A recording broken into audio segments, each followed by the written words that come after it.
You probably think of environmentalists as people in sandals hugging trees, but the greatest savior of the whales wasn't a non-profit organization. It was this smelly, dark liquid. In the 1800s, we were hunting whales to extinction just to light our lamps. Then we found a cheaper way to squeeze light out of the ground. Kerosene, a derivative of oil, literally killed the whaling industry by being more affordable. So in a weird twist of history, the oil industry is the reason we still have whales in our oceans today. But that was just the beginning of our addiction. Welcome to the story of the most controversial substance on Earth. It's been called black gold, Earth's blood, and even pus. Yes, you heard that right. The word ropa actually comes from Polish, where it originally meant puss, a name given to the oily residue found in salt springs.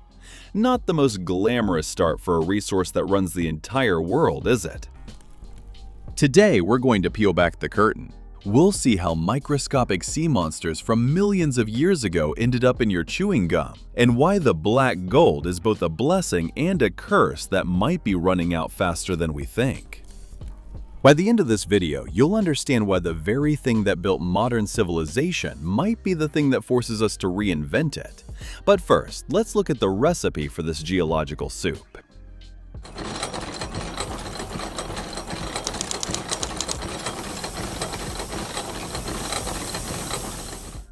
Forget dinosaurs. Most of the oil we use today started as plankton, tiny organisms floating in ancient oceans. When they died, they rained down on the seabed like a never-ending snowstorm of organic waste. To turn this organic snow into oil, you need the perfect kitchen. You need to bury it deep. We're talking 2 to 5 kilometers underground, roughly 2,200 to 5,500 meters. Geologists call this the oil window. If it's too cold, you just get heavy sludge. If it's too hot, over 150 degrees, the oil burns and turns into gas or just useless carbon. It's the Goldilocks zone of geology. And you need time. Lots of it. Millions of years. We are currently burning through a resource that took the planet 5 million years to cook, and we're doing it at a rate 1,000,000 times faster than it can be replaced. Wait, you think it's just sitting down there in giant underground lakes? Like some subterranean swimming pool you can just stick a straw into? Think again. Oil is trapped inside the tiny pores of rocks, like water in a sponge. To get it out, you don't just pump. You have to squeeze the rock using massive pressure from gas or water. Because oil is lighter than water, it always tries to float upwards. It migrates through the crust until it hits a trap, a layer of rock so dense that even oil can't pass through. That's where we find it. Finding these traps is a gamble. A single exploratory well can cost anywhere from hundreds of millions to several billion dollars. And 2 out of 3 times, you find absolutely nothing. Talk about an expensive dry hole.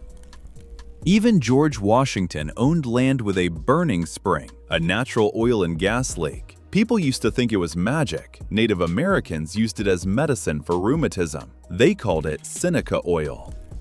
Ancient Egyptians were even more hardcore. They used natural bitumen, a thick form of oil, for mummification. So oil has been preserving our history long before it started powering our cars. Today, we use 3D seismic imaging and satellites to find it.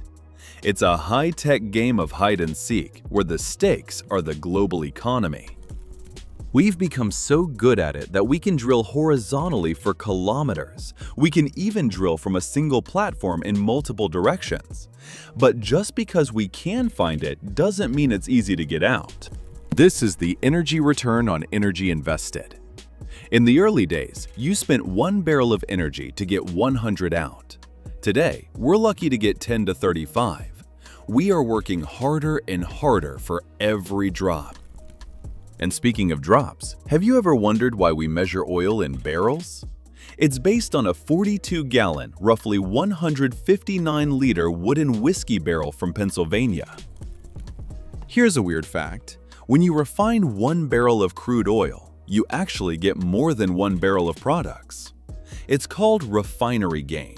It's like baking a cake that's bigger than the bowl of ingredients. But you probably think you only use oil when you fill up your car, right? Oh, you sweet summer child. Let's look at your shopping list. That gum you're chewing? It's often made with synthetic rubber and polymers derived from oil.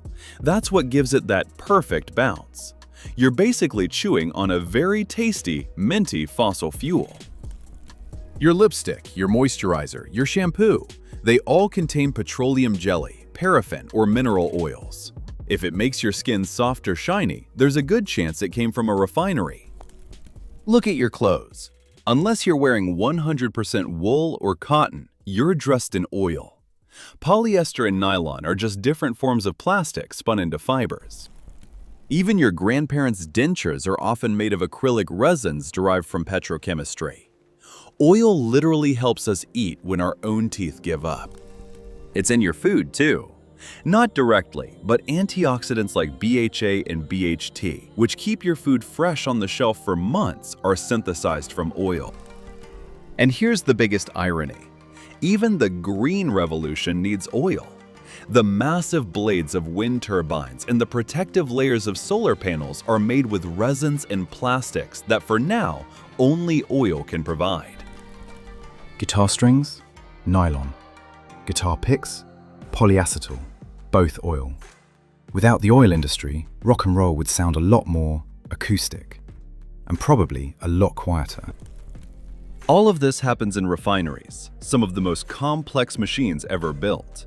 A modern refinery manages over 30,000 variables at once to split that puss into everything from jet fuel to fertilizer. It's like a giant vertical sorted tray. They heat the oil, and because different parts boil at different temperatures, they rise to different floors.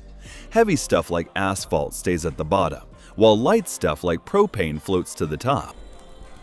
Speaking of the bottom, asphalt is the residue of the oil world. But without it, we'd still be driving on dirt roads and getting stuck in the mud every time it rained. And fertilizer? Modern agriculture relies on the Haber-Bosch process, which uses natural gas or oil fractions to create nitrogen fertilizer. Oil is the reason we can feed 8 billion people. Without it, half the world would starve. But this incredible power comes with a price. And I'm not talking about what you pay at the pump. I'm talking about who controls the tap. About 60% of the world's oil reserves are in the Middle East. This geological accident has made that region the center of global politics for a century. In 1960, 5 countries, Saudi Arabia, Iran, Iraq, Kuwait, and Venezuela, decided they were tired of Western companies taking all the profit. They formed OPEC, a cartel designed to control the price of the world's most important resource. In 1973, they showed their teeth. Because of a war in the Middle East, they cut off the supply. Prices quadrupled overnight. People in the West realized for the first time that their entire lifestyle was built on a very fragile foundation. This is the resource curse. You'd think having all that oil would make a country perfect, but data shows that countries most dependent on oil exports often have lower human capital development. When the money just flows out of the ground, governments don't need to listen to their people. They just need to keep the pipes running. This leads to corruption, inequality, and a lack of innovation in other sectors. Take Ghawar in Saudi Arabia, the largest oil field in the world. Experts say a major attack there would be more damaging to the global economy than a dirty bomb in the middle of Manhattan. Look at Europe. It's a giant energy sponge. It produces very little, but consumes a massive amount. For decades, it relied on a single straw from Russia called druzhba, friendship. But as we've seen recently, that friendship can be very expensive. The most expensive part of oil isn't actually drilling, it's the transport. Pipelines, tankers, and security.